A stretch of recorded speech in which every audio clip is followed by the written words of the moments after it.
चलो देखो एक्सरसाइज 8.1 सवाल नंबर 6। क्या बोल रहा है सवाल में, यदि कोण ए और कोण बी न्यून कोण है। ए और बी क्या है, न्यून कोण है, मतलब 90 डिग्री से कम। ए और बी क्या है, 90 डिग्री से कम है, न्यून कोण है। जहां कॉस ए बराबर कॉस बी दिया गया है, कॉस ए और कॉस बी क्या है, बराबर है, तो दिखाना है कि कोण ए और बी भी क्या है, आपस में बराबर है। तो देखो एक समकोण त्रिभुज हम लोग बना लिया ऐसे। ये 90 डिग्री ए और बी न्यून कोण है, मतलब ये और ये क्या है, न्यून कोण है। ए और बी 90 डिग्री से कम ए और बी हो गया ना, न्यून कोण। और इसका नाम हम लोग ले दिए सी, ठीक है। मतलब त्रिभुज ए बी सी एक समकोण त्रिभुज हुआ जिसमें ए और बी 90 डिग्री से कम न्यून कोण और कोण सी 90 डिग्री। और दिया गया कॉस ए बराबर कॉस बी, तो दिखाना है कोण ए बराबर कोण बी। देखो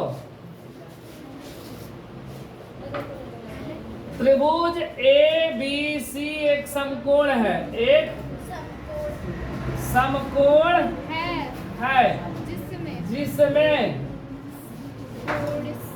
कोण ए तथा कोण बी, कोण ए तथा कोण बी न्यून कोण है,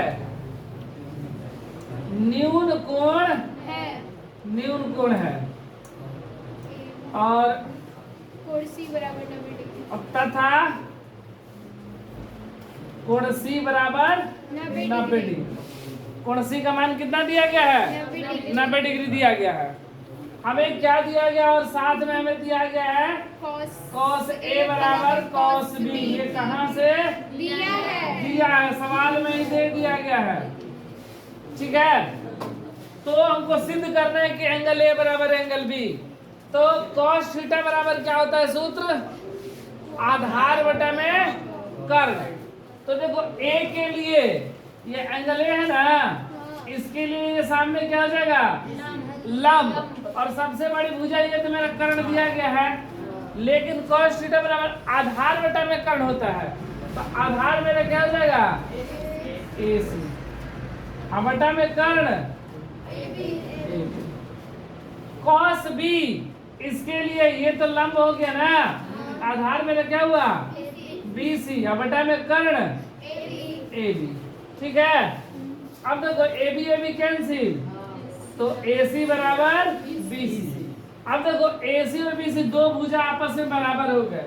और हमको पता है, पढ़े पिछले क्लास में, कि अगर किसी त्रिभुज की दो भुजा बराबर है तो उनके समूह कोण भी बराबर होते हैं।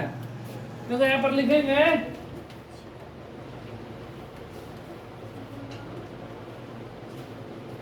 ज्यामिति से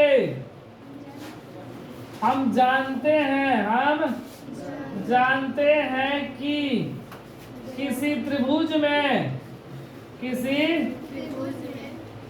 में बराबर भुजा के